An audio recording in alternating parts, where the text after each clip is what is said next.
Church of South India diocese of Medak holy Trinity church బొలారంపై estate సమర్పిస్తున్న daily bible డివోషన్స్కి స్వాగతం. ఈ కార్యక్రమాన్ని వీక్షిస్తూ ఉన్న ప్రియమైన సంఘ సభ్యులకు మరియు దేశ విదేశాల్లోని మన సంఘ సభ్యులకు మరియు ఆత్మీయులందరికీ మన ప్రియ రక్షకుడైన యేసుక్రీస్తు ప్రభుని అతి ప్రశస్త నామమున మా హృదయపూర్వక స్వాగతం. ఈనాటి మన బైబిల్ డివోషన్స్లో మన సంఘ సభ్యులు శ్రీమతి ఎస్ శ్రీలత మణికుమార్ గారు అందించే దైవ సందేశాన్ని విందాం. For the son of man has come to seek and save that which is last. నశించిన దానిని వెదకి రక్షించుటకు మనుష్య కుమారుడు ఈ లోకమునకు వచ్చెనను అంశంపై వారు అందించే సందేశానికి ముందుగా ఈ భక్తి గీతం.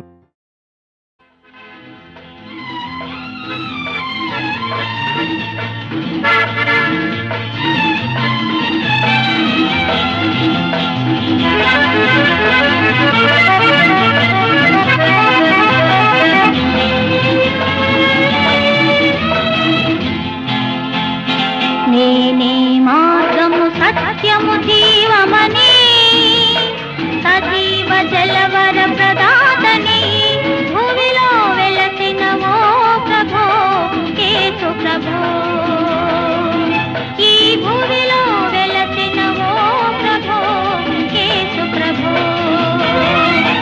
హల్లెలూయా హల్లెలూయా హల్లెలూయా హల్లెలూయా.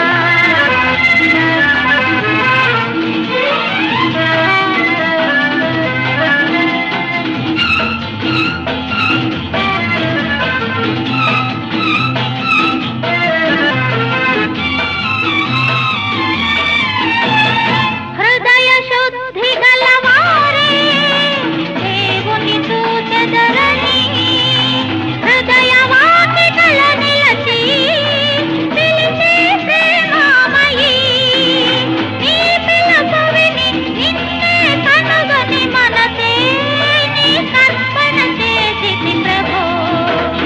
నేనే మార్గము సత్యము జీవమని సజీవ జలవర ప్రదాతని భూమిలో వెలసిన ఓ ప్రభో యేసు ప్రభో. హల్లెలూయా హల్లెలూయా హల్లెలూయా హల్లెలూయా.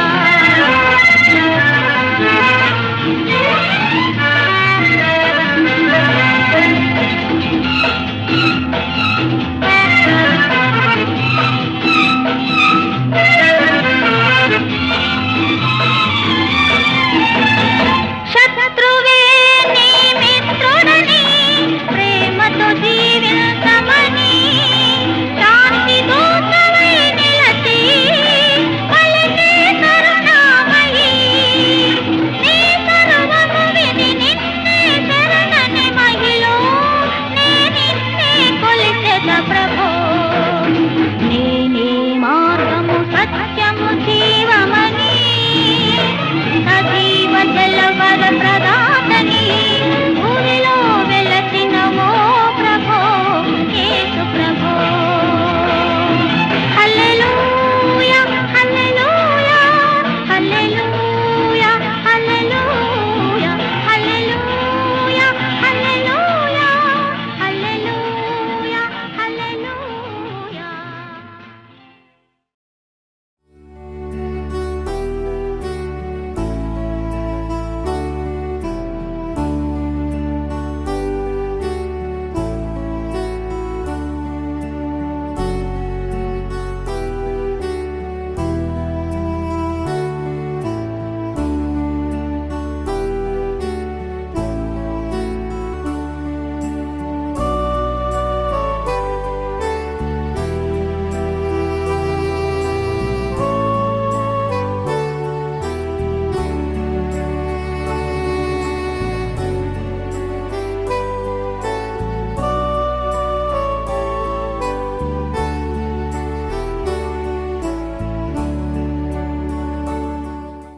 ప్రభువైన యేసుక్రీస్తు నామంలో సంఘమంతటికి శుభములు.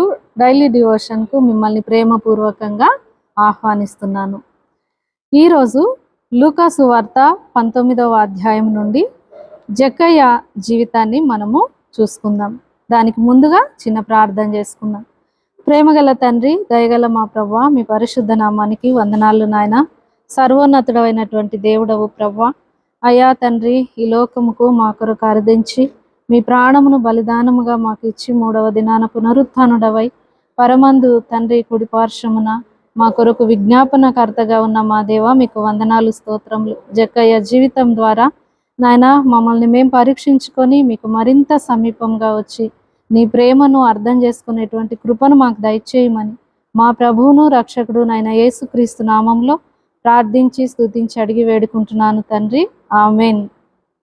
లూకా సువార్త 19వ అధ్యాయంలో 1వ వచనము, ఆయన సంచరించుచు యెరికో పట్టణంలో ప్రవేశించి దాని గుండా పోవుచుండెను. ఇదిగో సుంకపు గుత్తదారుడును ధనవంతుడు నైన జక్కయ్య అను పేరు గల ఒకడు యేసు ఎవరో అని చూడగోరి పొట్టివాడైనందున జనులు గుంపుగూడి ఉండుట వలన చూడలేకపోయెను. అప్పుడు యేసు ఆ త్రోవన రానయుండెను గనుక అతడు ముందుగా పరిగెత్తి ఆయనను చూచుటకు ఒక మేడి చెట్టు ఎక్కెను. యేసు ఆ చోటికి వచ్చినప్పుడు కన్నులెత్తి చూచి, జక్కయ్య త్వరగా దిగుము, నేడు నేను నీ ఇంట నుండవలసి ఉన్నదని అతనితో చెప్పెను. ఇక్కడ జక్కయ్య జీవితం చూసుకున్నట్లయితే మరి ఇతను ఎక్కడ నివసిస్తా ఉన్నాడు అనంటే యెరికో అనేటువంటి ప్రాంతంలో నివసిస్తా ఉన్నాడు. యెహోషువ మరి 6వ అధ్యాయము 26వ వచనంలో చూసినట్లయితే యెరికోను మరి దేవుడు శపించినటువంటి పట్టణంగా చూస్తాం. యెరికో చాలా సారవంతమైనటువంటి పట్టణము. యెరికో చాలా అభివృద్ధి చెందినటువంటి పట్టణము. ఆ పట్టణము ఎందుకు శపింపబడుతూ వచ్చింది? చూడండి, ఈ లోకంలో చాలా డెవలప్ అయినటువంటి ప్రాంతాల్లోనే పాపము ఎక్కువగా విస్తరిస్తూ ఉంటది. ఉదాహరణకు మనము సొదొమ గొమొర్రాను చూసినట్లయితే లోతు ఆ యొక్క ప్రాంతాలను చూసినప్పుడు ఎట్లుందంట, అది యెహోవా ఆశీర్వదించినటువంటి పట్టణంలా కనబడతా ఉందంట, పచ్చగా కనబడిందంట. అవును, మరి ఈ లోకంలో అలా డెవలప్ అయినటువంటి ప్రాంతాలలోనే ఎక్కువగా పాపము విస్తరిస్తూ ఉంటది. ఈ యొక్క యెరికో శపింపబడినటువంటి ప్రాంతము. అంతేకాకుండా మనము 2వ రాజుల్లో చూసినట్లయితే 2:18లో అక్కడ ఎలీషా ఉండిపోయినాడు ఆ ప్రాంతంలో. అక్కడే నివసించాలి, ఆ ప్రాంతం బాగుంది అనుకున్నప్పుడు అక్కడి నీరు మంచిది కాదంట. యెరికోలో ఉన్నటువంటి నీరు కూడా కలుషితం అయిపోతా ఉందంట. మరి అటువంటి ప్రాంతంలో ఎవరున్నారు? జక్కయ్య ఉన్నాడు. జక్కయ్య అంటే పవిత్రుడు అని అర్థం. జక్కయ్య పవిత్రుడే, కానీ అతను చేస్తున్నటువంటి ఉద్యోగమును బట్టి అతను మరి చాలా అన్యాయస్తుడుగా జీవిస్తూ వచ్చిండు. దోచుకునేటువంటి వాడుగా జీవిస్తూ వచ్చాడు, అబద్ధికుడుగా జీవిస్తూ వచ్చాడు. మరి సుంకపు గుత్తదారుడు, ధనవంతుడు అని చెప్పి ఆయన గురించి రాయబడుతూ వచ్చింది. సుంకము వసూలు చేయుటకు ఆ కాలంలో ఎవరిని నియమించే వాళ్ళు అంటే బాగా దౌర్జన్యంగా చేసేటువంటి వాళ్ళను, గట్టిగా మాట్లాడేటువంటి వాళ్ళను, తర్వాత భయపెట్టి కనికరము లేకుండా డబ్బును వసూలు చేసేటువంటి వాళ్ళను సుంకపు గుత్తదారులుగా నియమించేటువంటి వాళ్ళు. అయితే ఇతని హృదయంలో కూడా అటువంటి స్వభావం అంతా ఉండింది. కానీ ఇతని జీవితంలో నెమ్మది లేదు. చాలా ధనవంతుడు, డబ్బు సంపాదించాడు, కానీ ఇతని హృదయంలో ఒకలాంటి వెలితి ఉందన్నమాట. ఆ వెలితిని ఎవరు పూడుస్తారు? ఆయన ధనం పూడ్చట్లేదు. ఆయనకున్నటువంటి పేరు ప్రఖ్యాతలు ఆ యొక్క వెలితిని ఫుల్ఫిల్ చేయట్లేదు. ఒక లోటుతో ఎప్పుడు బాధపడుతూ ఉండేవాడు. అయితే యేసు ప్రభు ఏం చేస్తా ఉన్నాడంటే యెరికో గుండా వెళ్తా ఉన్నాడు. ఆ విషయము జక్కయ్యకు తెలిసి యేసయ్యను చూడాలి, ఆయన పరిశుద్ధుడంట, ఆయన కన్య మరియ గర్భంలో జన్మించాడంట, దైవ కుమారుడంట, ఆయనను నేను చూస్తాను, ఆయన ద్వారా ఎన్నో అద్భుతాలు జరుగుతూ ఉన్నాయి, పాపుల హృదయాలు మార్చబడతా ఉన్నాయంట, ఆయనను చూస్తే నా జీవితంలో నాకు శాంతి కలుగుతుందేమో, నాకు సమాధానం కలుగుతుందేమో అనుకొని ఆశ కలిగినటువంటి వ్యక్తిగా ఈ జక్కయ్య ఉన్నాడు. పేరులో పవిత్రత ఉంది, కానీ తన జీవితంలో పవిత్రత అనేటువంటిది లేనివాడుగా జీవిస్తూ వచ్చిండు. అయితే యేసుప్రభు వస్తున్నాడని తెలుసుకున్న జక్కయ్య ఆశతో పరిగెత్తి మేడి చెట్టు ఎక్కాడంట. చూడండి ఆయన ఎటువంటి చెట్టును ఎంచుకున్నాడో. నిజంగా మేడి చెట్టు కూడా జక్కయ్య స్వభావమును చూపిస్తా ఉంది. ఆ మేడి పండు పైకి చాలా అందంగా కనిపిస్తుంది కదా, కానీ దాన్ని ఓపెన్ చేసి చూసినట్లయితే దానిలో ఏముంటాయి? పురుగులు ఉంటాయి. మనం అందరము చిన్నప్పుడు చదువుకొని ఉంటాం కదా, మేడి పండు చూడు మేలమయుండు, పొట్ట విప్పు చూడు పురుగులుండు అని. అలాగే ఉంది జక్కయ్య యొక్క జీవితం. లోకానికి ధనవంతుడుగా ఉన్నాడు, ఉద్యోగస్తుడుగా ఉన్నాడు, చాలా ఉన్నతమైనటువంటి స్థితిలో ఉన్నాడు, కానీ ఆంతర్యం అనేటువంటిది ఆయనకు సరిగ్గా లేదు. ఆంతర్యము చెడిపోయిందిగా ఉంది, దౌర్జన్యంతోనూ అక్రమముతోనూ నింపబడింది. అయితే ఎప్పుడైతే మేడి చెట్టును ఎక్కి యేసయ్యను చూస్తా ఉన్నాడు, అంత జనములో కూడా జక్కయ్య సిగ్గుపడలేదు. నేను ధనవంతుడను కదా, నేను మేడి చెట్టు ఎక్కితే ఎలా, అందరు ఏమనుకుంటారు అనుకోలేదు. నేను పొట్టిగా ఉన్నాను కదా, నేను మేడి చెట్టు ఎక్కితే నన్ను చూసి అందరు నవ్వుతారేమో అని అనుకోలేదు. ఆయన యేసు ప్రభువును చూడాలని ఆశపడుతూ వచ్చాడు. ఆయన పొట్టితనం అనేటువంటిది యేసు ప్రభువును చూచుటకు అడ్డు రాలేదు. అయితే మేడి చెట్టు ఎక్కి ఎప్పుడైతే యేసు ప్రభువును చూస్తా ఉన్నాడో ఆయనకు ఒక ఆశ్చర్యం వేసింది. ఏంటి, ప్రభువే తన దగ్గరకు వస్తా ఉన్నాడు, యేసు ప్రభువే ఆ చెట్టు దగ్గరకు వస్తా ఉన్నాడు. ఈ యొక్క జక్కయ్య అనుకొని ఉండొచ్చు కదా, ఇంతమంది ఇంత జన సమూహం ఉంది కదా, ఎవరి దగ్గరికి వెళ్తా ఉన్నాడు, నేనున్నటువంటి చెట్టు వైపు నడుస్తా వస్తా ఉన్నాడే ప్రభువు అని చెప్పి కొంచెం ఆశ్చర్యపోయింటాడు. దగ్గరకు వచ్చాడు, ఇంకా దగ్గరకు వచ్చాడు. అయితే జక్కయ్య అనుకుంటా ఉన్నాడు ఎవరి కోసం వస్తా ఉన్నాడో అని. చూడండి, మనం కూడా పెద్ద పెద్ద సెలబ్రిటీస్ కానీ రాజకీయ నాయకులు కానీ వస్తూ ఉంటే మేడల మీదికి ఉన్నతమైన స్థలంలోనికి ఎక్కి వాళ్ళని చూస్తాం, ఫోటోలు తీసుకుంటాం. వాళ్ళే మన దగ్గరకు వచ్చి మన పేరు పెట్టి పిలిచి నేను నీ ఇంటికే వచ్చాను అని అంటే మనకి ఎంత ఆశ్చర్యం అనిపిస్తుంది కదా. అదే విధంగా జక్కయ్యకు కూడా చాలా ఆశ్చర్యం వేసింది. ఏమైంది, యేసుప్రభు చెట్టు దగ్గరికి వెళ్ళి జక్కయ్య త్వరగా దిగుము, నేడు నేను నీ ఇంట ఉండవలసి ఉంది. చూడండి, ఎరుకకు ఎందుకు వచ్చాడంట యేసుప్రభు, జక్కయ్య ఇంట్లో ఉండడానికి వచ్చాడంట. ఎంత ఆశ్చర్యం కదా, ఎంత ఆశ్చర్యము. ఆశగల ప్రాణమును తృప్తిపరిచే దేవుడు మన దేవుడు. అయితే యేసు ప్రభువు జక్కయ్యతో ఆ మాట అనగానే జక్కయ్య త్వరగా దిగి వచ్చి ఏం చెప్తా ఉన్నాడు, సంతోషంతో ఆయనను చేర్చుకొని ఒక్క మాట ఏమనలేదు యేసు ప్రభు, నువ్వు ఇట్లా చేస్తున్నావు, నువ్వు మారాలి, నీ జీవితం సరిగ్గా లేదు అని ఏమీ చెప్పలేదు. కానీ యేసయ్య వచ్చి తనను పిలువగానే యేసు ప్రభువును తన హృదయంలో చేర్చుకోగానే ఆయనలో కలిగినటువంటి గొప్ప మార్పు చూడండి. ఏమంటా ఉన్నాడు, ఇదిగో ప్రభువా, నా ఆస్తిలో సగము బీదలకు ఇచ్చుచున్నాను, నేనెవని యొద్దనైనను అన్యాయముగా దేనినైనను తీసుకొనిన ఎడల అతనికి 4 గంతలు మరలా చెల్లింతును. చూడండి, 4 గంతలు చెల్లిస్తాడంట. నా ఆస్తిలో సగం బీదలకు ఇస్తా ఉన్నాడు. ఆస్తి ఎలా వచ్చింది, బీదలను దోచుకొనుటను బట్టి వచ్చింది.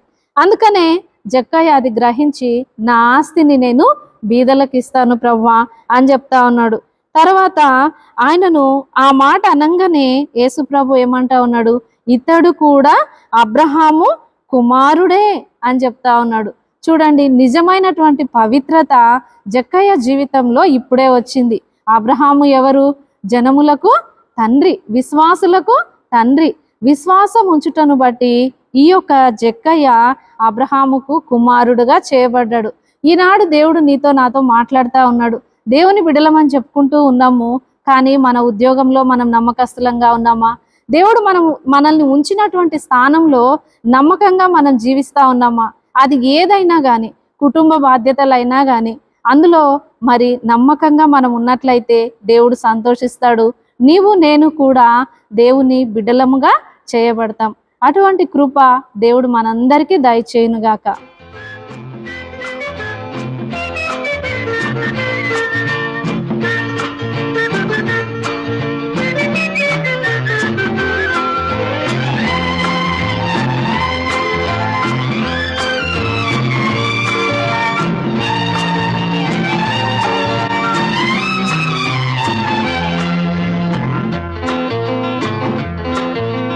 రక్షణ భాగ్యము పొందండి, ప్రభు యేసుని నామమున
చేసిన